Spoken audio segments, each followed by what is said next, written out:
在咳嗽了，咳嗽了，我看到那个敲锣打鼓啊，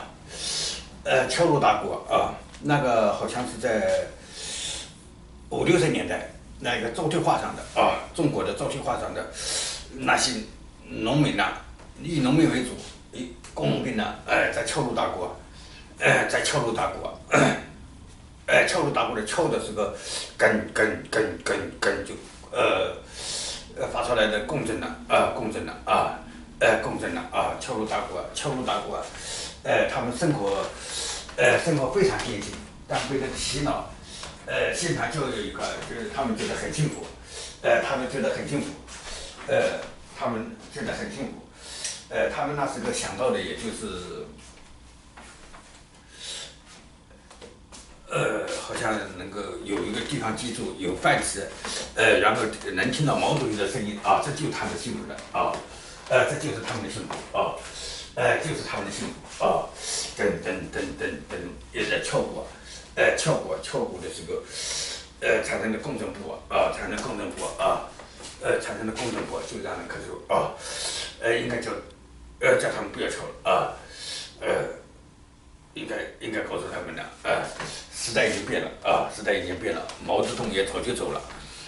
毛泽东也早就走了啊，毛泽东早就走了啊，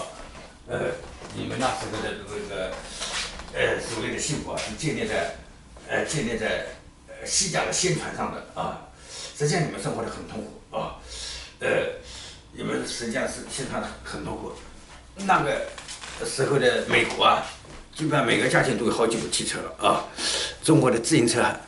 一个家庭一辆自行车，很多家庭都没有啊。人家是一个家庭几辆汽车，在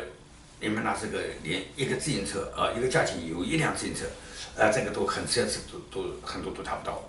但是呢，毛泽东宣传的要去解放起人类啊，你们当真了啊！你们当真了，以为是生活的很幸福的日子里，刚才一听说那个，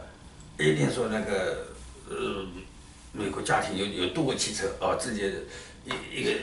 一个自行车都没有啊，一听到这个的话，他马上就气馁了，不想抽了啊，不想抽了，不想抽了啊，不想抽鼓了啊，不想抽鼓了，不想抽了啊，觉得真的是被骗了啊，真的是被骗了，不想抽了不想抽了，就安静下来了啊，安静下来了啊，安静下来了啊，安静下来了，好，知道了，好，知道了，再见，再见，再见。